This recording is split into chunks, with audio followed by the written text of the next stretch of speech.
Herkese merhabalar, ben Huri. Huri Tek Mutfak'ta kanalıma, mutfağıma hoş geldiniz. Günde yemeğe hazır olan muhteşem bir lahana turşusu tarifi hazırlıyorum. İlk olarak tarifimize yıkanmış lahanamızı keserek başlayalım.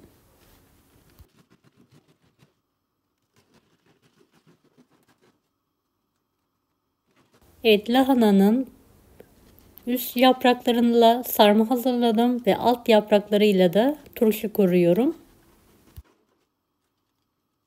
Sarma tarifini açıklama kısmındaki linkten ulaşabilirsiniz.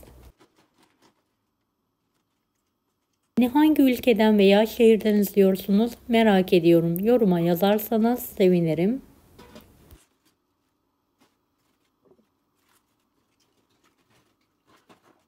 Evet, lahanayı videodaki gibi kestim ve küçük parçalara ayırmaya devam ediyorum.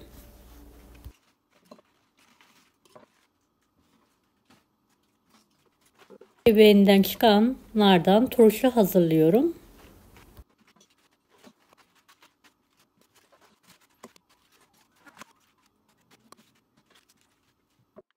Gördüğünüz gibi lahanayı böldüm, parçaladım. Kısımlarını da küçük parçalara ayırıyorum.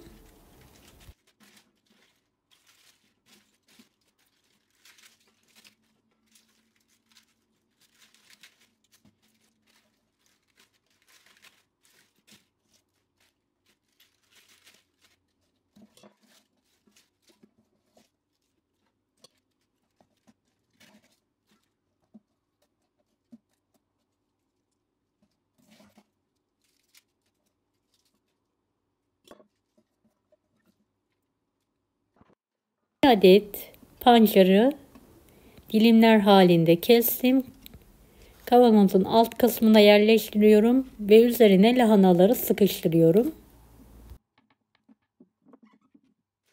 Kavanoza videodaki gibi sıkı sıkı lahana ve pancarları dolduralım.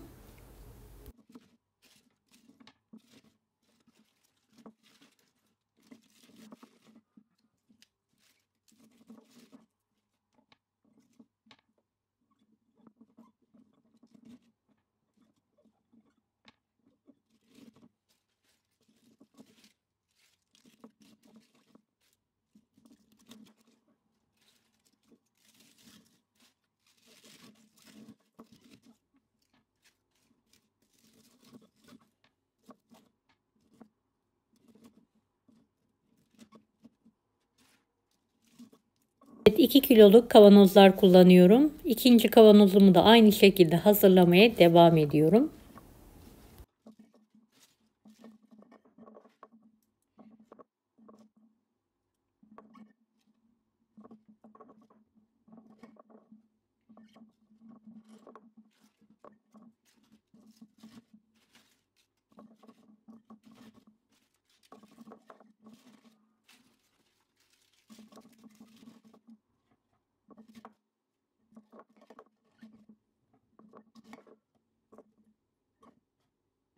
Lahanalarımı ve pancar dilimlerini kavanozlara aldım.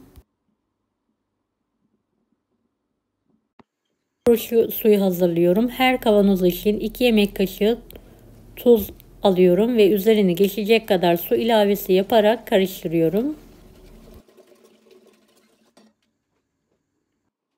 Erittiğim tuzu kavanoza dolduruyorum.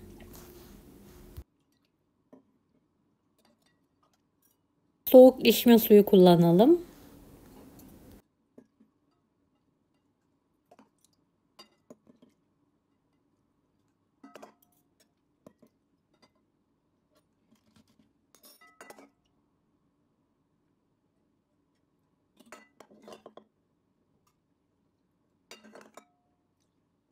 Suyla doldurduğum kavanozlarımı limon sıkıyorum.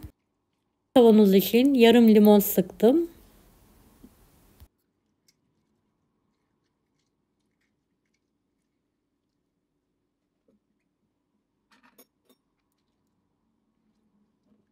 Kaşıkla üzerine bastırıyorum.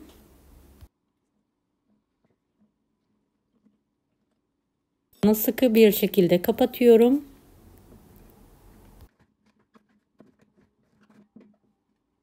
Turşumu tezgah üzerinde oda ısısında 3-4 gün dinlendiriyorum.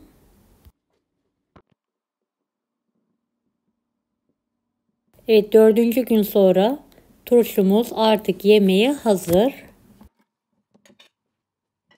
Gördüğünüz gibi rengi muhteşem.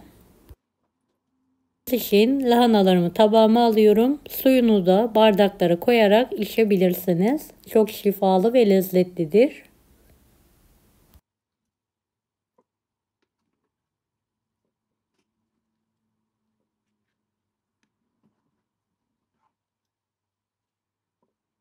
Kütür kütür şifalı lahana turşumuz yemeğe hazır. Deneyecek olan herkese şimdiden kolaylıklar dilerim. Kanalıma ücretsiz abone olmayı unutmayın. Bir dahaki videolarda görüşmek üzere. Allah'a emanet olun. Hoşça kalın.